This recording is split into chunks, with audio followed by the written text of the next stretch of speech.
How about moving on in here? Welcome, Coach Nicki Collen, Baylor women's basketball coach. Never going to be boring, am I? You know? No, it's good. Bob said, you want me to go get her? And I said, nah, she'll get up here eventually. Yeah. Thank you. I can Thanks read for the being room. here. I can read the room. When I saw Mac leave the stage, I knew it was my turn. That's right. Out of here, Mac. He said he was the warm-up act to you. Well, Did you hear him say that? I'm usually the appetizer for Dave, so, you know. That has happened. But glad you're here this evening. Welcome to you. Hugging, kissing babies and hugging fans, and nice, really good crowd here tonight. Yeah, I didn't bring my parents tonight. They went home. You know, I thought they had moved in for Really? a while. Yeah. Wouldn't they come and stay like for the season? Probably if I let them. That was your call. Very They good. actually have a great grandchild now, though, so they had to get back to baby Will. Ooh, So. very nice. Yeah. Well, thanks for being here. Got a game tomorrow night. Looking forward to that. Coming back from Oregon. What a great comeback in the fourth quarter by you guys against Oregon. Yeah. Short-handed. You want to move on from there? Oh, goodness. I don't like moral victories, you know? Like, I feel like – That's good. That's the silver lining, though. Yeah, I mean, I was proud of the way we fought back. I think I described it a little like – I think I used this analogy at the tip-off club the other day. It's like, you know, you got these kids and they lose a drill or whatever, and they got to run. They got to run a down and back. And we call them 11s, right? Or they got to run 17, which are 17 sidelines. And they can't make their time. And we're 13 minutes into practice. But by gosh, if you tell them they've been in practice for 90 minutes and you say, if we get this 11, we're done. Yeah. And they run in like 7 seconds. Right. You know? So I felt a little bit like we were conserving. You know, like, and suddenly we got to that sense of urgency in the fourth where, okay, if it's now or never, and we decided now would be good and not never. Yeah. So there's the silver lining now that we decided to attack it. You know, we actually shot the ball well in the second half. You know, we just didn't defend in the third quarter. I thought we looked really tired in the second and the third. You know, but we should have Bella back tomorrow night, so we get one of the two back, fortunately. But yeah, I mean, it was a rough week. Injuries aren't fun. Can I tell you that I was physically sick about Jana? I was doing that game, and when it happened, and the way she laid on the floor, I thought that is not good, and I just feel so bad for her that now she's done, because you talked about how hard she worked in the off season. Yeah, I think maybe it was bad luck, because everywhere I went, people were asking about the team, how the team was looking, and her name always came up. You know, she just had put herself in such good position to have a great year, shooting the ball well, confidently handling the ball, always someone that was going to create pace, had elevated her game on the defensive side.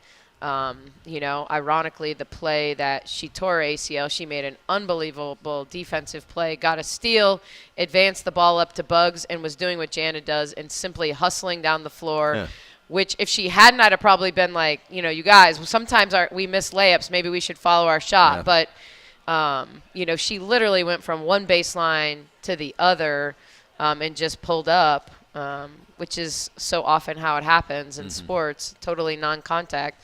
Same with Bella. I mean, Bella was just backpedaling and a little clumsy, you know, and rolled her ankle. So that Oregon game, you knew you didn't have Jana available, and then Bella, that happened early in the game. A minute and 17 seconds in. Yeah. Minute and 17. All of a sudden, you know, your rotation had already been shrunk, and then it shrinks a little bit more. Yeah, it's second quarter. I've always told the girls, like, hey, you know, go out there, compete as hard as you can. If you need a sub, like, give me a shirt tug. I'll get someone in for you. But there's just no excuse for not giving your all, because we've got a bench. So, you know, it's the second quarter, and Bugs is trying to give me one of these, and I'm looking away. I'm like, I don't see you. I don't see that. I don't see you. And then the bench, you know, Tari in particular is like, hey, Bugs is asking for a sub. She's asking for a sub. I'm like, yeah, you know. Right. And finally she was like, Coach, you know, and it was all right. I will give you a sub. And I think she went out of the game, and it was an 8-0 run before I got her back in. So yeah. Maybe I should have not taken her out. Gotcha. You were smart. Your instincts were correct there. What does this do more moving forward? So you think Bella is okay, be back tomorrow night? I think she'll be back. Okay. She was able to do probably 80% of practice today, so she was back, and that just makes a big difference. I think we're very capable of, any team in the country is capable of playing a 7 or 8 player rotation if you have the right 7 or 8, and you can kind of keep everyone under 30 in that, with a good substitution pattern. Losing Bella when we did. Bella can play the 4, she can play the 3, she can play the 2, she can guard the 1, she can guard the 5. So, just her versatility, she becomes like more than one, essentially because of how she and Bugs can swing really from perimeter to post. And I had not a lot of ability to swing Bugs to the perimeter in that game because of where we were at. Gotcha. Do you have, I'm sure you do, in mind, the new rotation for you moving forward without Janet? I think it's, one, I don't have it yet because today was a day that we had to figure out if Bella was going to, A, be able to play, B, how well we thought she would be able to play. There's a difference between minutes and good minutes, and healthy enough to really be yourself versus being, 60% of what we would be used to.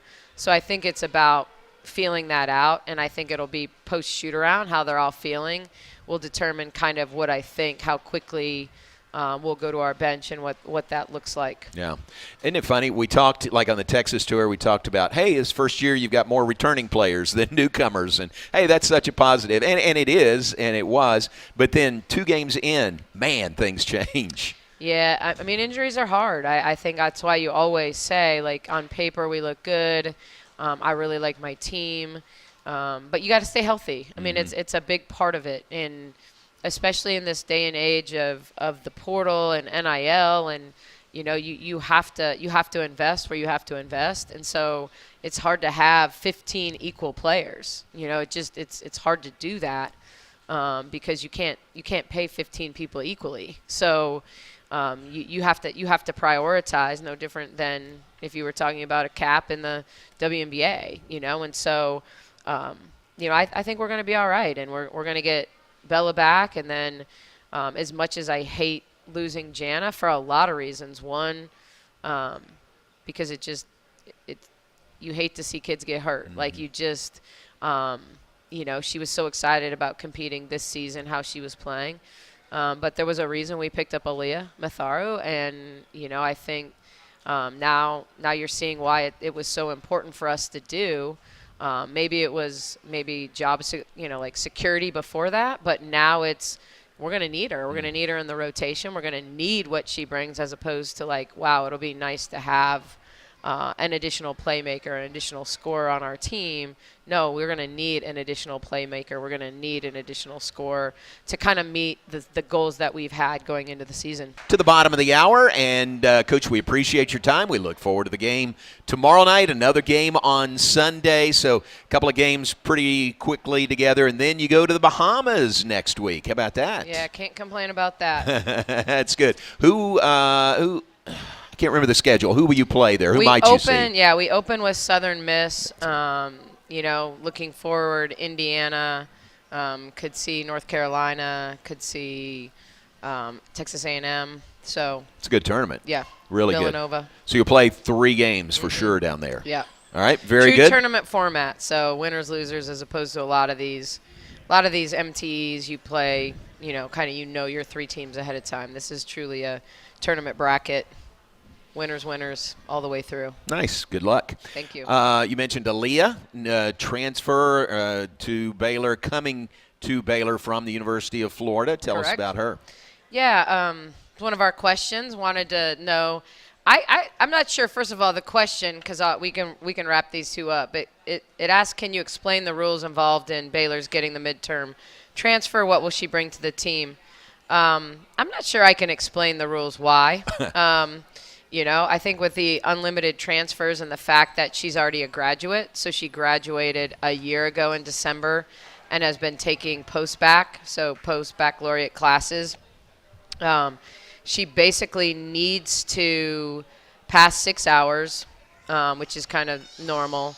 And then she is eligible to compete here the minute Florida clears those 6 credits. So the goal will be, hopefully, we can get her in for that first Big 12 game on the 21st. That's the goal. If everything, there's a lot that goes into making sure these student athletes are ready for competition, from physicals to mental health screenings to all the screenings that we do to protect us and to protect them. Mm-hmm. But that's the goal. But I think her ability to compete mid-year is based on her having been a graduate. And then, obviously, with the unlimited transfers, you can go anywhere at any time as long as you have eligibility. Yeah. But what she brings, Aaliyah is, if I was to compare her to, she's got some of Jada and some of Sarah. So her game, she gets after it defensively a lot like Jada. She's really in you and under you, and was one of the steals leaders in the SEC a year ago. Played for Vic in her college career as well at Texas, so she's not afraid to get in a passing lane and be physical defensively.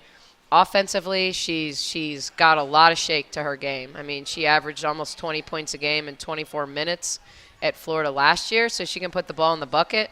Her most efficient year was at Texas, the year we beat them twice.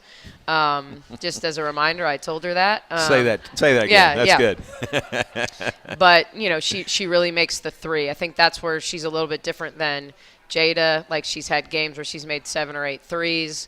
Really confident playmaker, but also wants to play downhill, is going to play fast. Really fits the way we play. She'll bring a lot of what that we're going to miss from Jana. Now, I will say this. Jana was an elite passer in the open floor. Maybe not in tight spaces with a lot of ball pressure, but in the open floor, Jana played fast, and she was serving, always trying to find a teammate. Where you see Jada in the open floor, and she is trying to find a little bit of room to get to the rim and create, offense for herself. So Aaliyah is somewhere in between, which is why I would describe her a little bit more like Sarah that way. Can score it, will pass it, but really electric, exciting.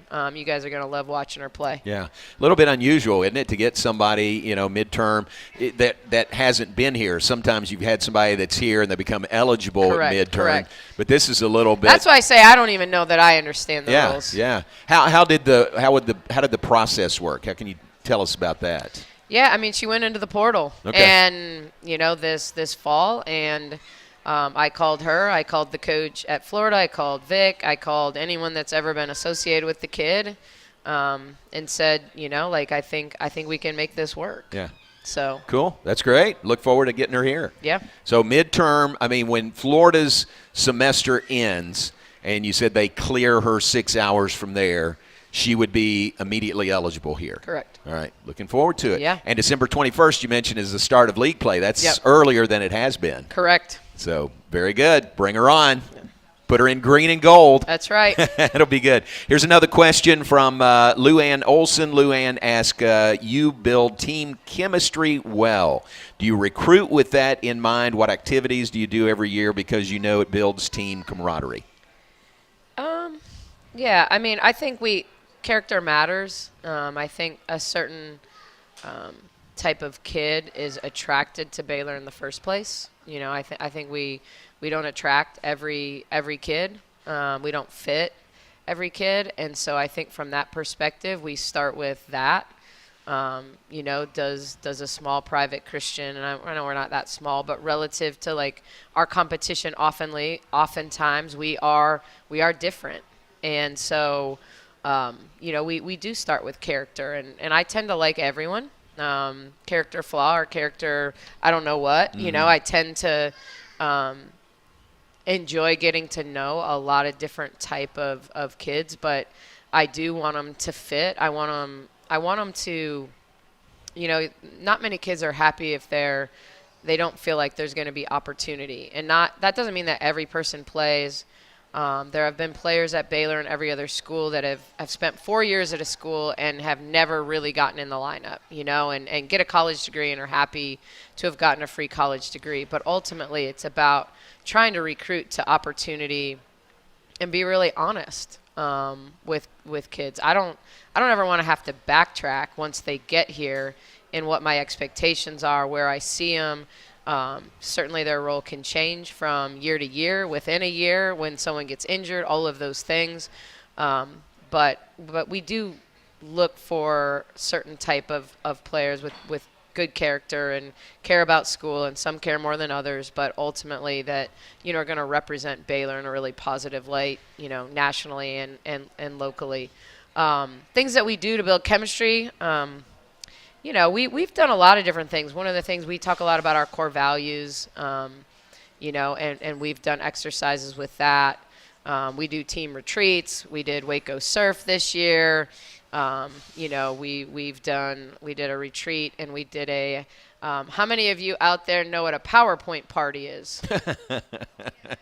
Wait, okay, so one. there's a few. Two. I see two. two Okay, hands. two. Okay. All right. Well, this is Micah and Michael. That's why I have smarter people around me that have good ideas. But we just did one of those with our team a few weeks ago. So you can give – the topic can be anything. Okay. Our topic was like chasing dreams. Okay. And so they each had 2 to 5 minutes to – or maybe it was a 3. How many minutes? 5. So, okay, 5 minutes. To put together a PowerPoint presentation and kind of tell their story, some of their favorite things, okay. like their childhood, a lot of different things about them. And some of them, we knew everything, and some of them we knew nothing, I feel like, at the end of it. But just a way to build chemistry, get them to know each other in a different light, let them understand who the staff is in a different light. But we go to the Covingtons every year and we fish. And that's great. So we do a lot of different things to, a lot of it we start in the summer. Like, one of the things about college basketball that not every sport is this way is they're always in summer school.